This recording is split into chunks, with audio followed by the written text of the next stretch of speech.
Assalamualaikum warahmatullahi wabarakatuh. Ia pesan di Syekh Kopi alias Mbah Asman Merakayangan Al-Urugi, khusus kanggo para pecinta mancing atau mancing mania.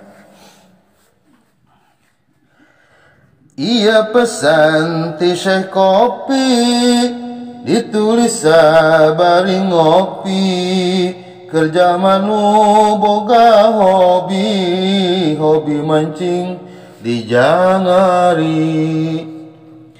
Hampura kuring hampura mun teu ngeunah kadanguna, muga aya manfaatna pikeun urang sadayana. Kerja manu resep mancing di berang nepi ka peuting, sing karuat cara ricing fokus kana tungtung pancing. Kade ulah sok galideur komo jauh tina jejer, bisi aya lauk nyamber sanajan sagede benter. Mancing hiji kanikmatan ti Allah nu Maha Rahman, dipasihan kasobaran jeung pinuh ku kakhusuan.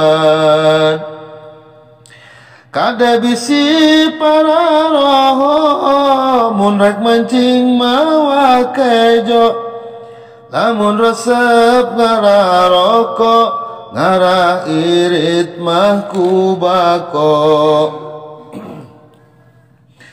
Tambah nikmat bari ngopi, kopina ku kapal api, mancing bari rejeng ngopi, nikmat pisan cek Syekh Kopi.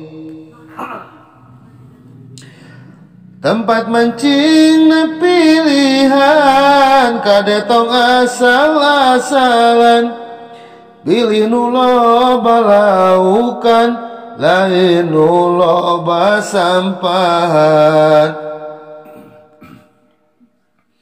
Ari mancing teh latihan, latihan keur kasobaran, jeung latihan kahusuan, manfaatna gede pisan. Lamun mancing teu sabaran, komo lamun karasalan, jeung teu aya kahusuan, pasti moal bebenangan. Kerja manu tara mancing, komo nu sieun ku cacing, tong mikiran tukang mancing, jeung tong gandeng mending cicing. Kerja manu resep mancing, kudu apal hukum mancing, mun teu apal hukum mancing, leuwih hade mah caricing. Hukum mancing rupa-rupa, kumaha situasina, bisa haram migawena, mun salah dina niatna. Mancing bisa jadi ibadah, mun niatna keur maisha, bari carana teu salah, cek Syekh Kopi bari ngahaha.